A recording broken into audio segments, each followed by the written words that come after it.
cast an extremely wide net. Do not be afraid to be rejected. And when I say cast a wide net, I don't just mean in terms of, applying for as many things as you can, but being creative about who might be interested in you, okay?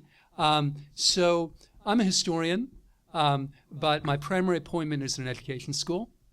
I'm not the only one, OU historians out there. I know not everyone's a historian, but,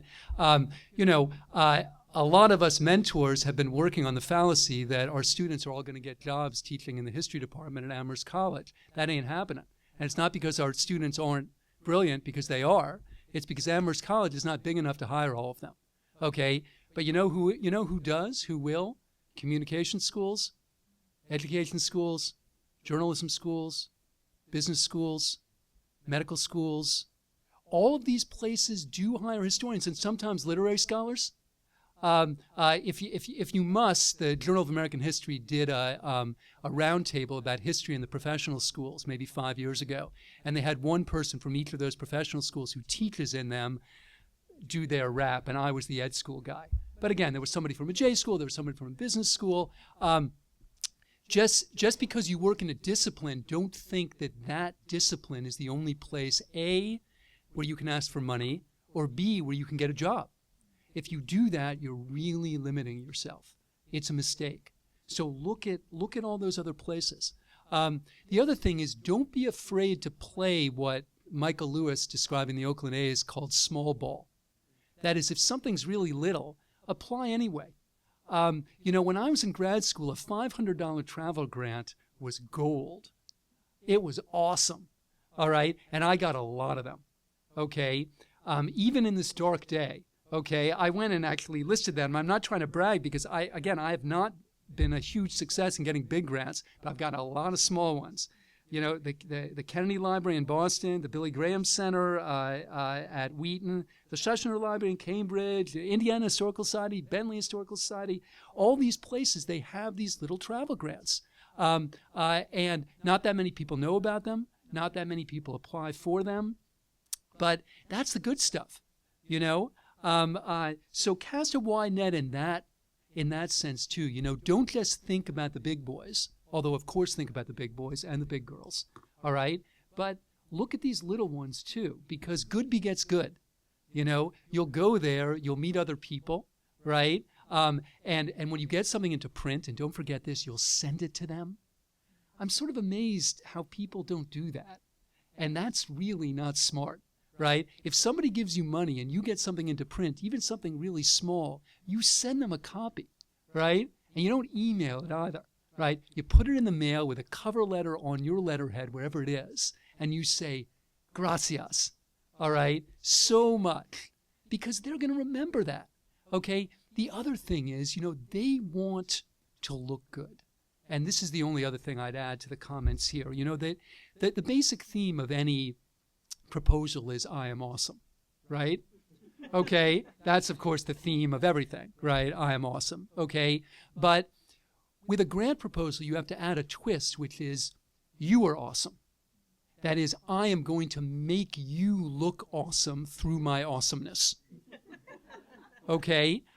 Because that's what people want to hear. So, I'm going to bring attention to this new collection or new resource that you have. I'm going to connect your institution to this hot new topic of inquiry. I'm going to help you develop a strength in an area that you're already developing, and that's where you go and you look at who else has gotten the awards, right? And you say, you've already funded a couple people in this area. Well, I'm going to piggyback on that. I'm going to make you rock. Because people want to they want to hear that. They don't just want to hear about how great you are, although of course they do. Right? They want to hear about how great they are and how you're going to help them advance that greatness.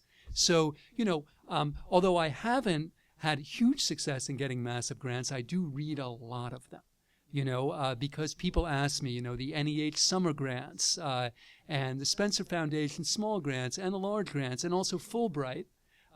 Thanks to Kathy, I've been lured. Not forced. Cajoled Exactly. Yeah, right. That's the right word. And it's really interesting, and I don't think I'm breaking any confidences here. We get absolutely brilliant proposals that satisfy all of the conditions that the previous gentleman alluded to, but what they don't do is say how they're going to advance the cause of Fulbright. Some of them do, but I wish they do it more. It's wise, right? You don't have to be a historian to know that J. William Fulbright, right? He had this money set aside so that, well, Americans could learn about the rest of the world, and the rest of the world could learn about Americans, right?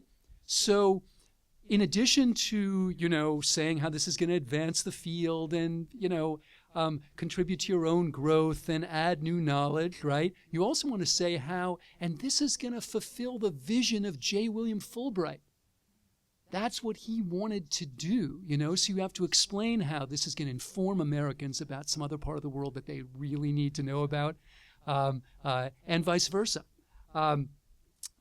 So the only other thing that I'd say, actually I'd say two things, is, part of getting rejected is remembering how much luck is involved in the process. The other things that my grad students have heard me say over and over again is make good odds for yourself, but always remember that they're odds. Okay? So, if you apply for one of these and you get rejected, as you will, right? If you haven't, you will. All right? Your friends or your lovers, if they actually love you, they'll say, look, John, don't take it personally. Right? You don't know what was going on behind the curtain. You don't know who the other applicants were. You don't know who the judges were. You don't know how much money there was. All that's true. Okay? And remember it. But also, please remember it when you do hit the number. All right? And please, we are at the Humanities Initiative. Be humble. Be humane. Because surely if luck and contingency operated when you got dinged, let me tell you something. It operated when you hit the number. Okay? It really did. But when you do, everyone's like, Mazel tov, you earned it. Okay? This is a contradiction that an elementary schooler could see through. It makes no sense at all. Right?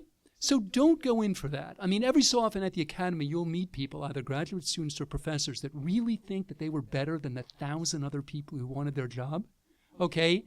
When you meet those people, turn on your heel very quickly and run away. Okay? They're monsters. Okay, they are. There's no other way to describe it because, again, it just doesn't withstand scrutiny, right? It cannot be true. Okay, they're extremely accomplished. They've done a great deal to make good odds, but they were odds. Okay, and they always are. Okay, and then finally, I know some of you, I shook hands with others. Please remember, as far as I'm concerned, this is the most important thing that we do as a community. As professors, as mentors, as friends. So this is the beginning of the conversation. It's not the end of one. And if in the course of your work, if you ever think that I could do anything to improve your odds, let me know and I will do it. Thanks a lot.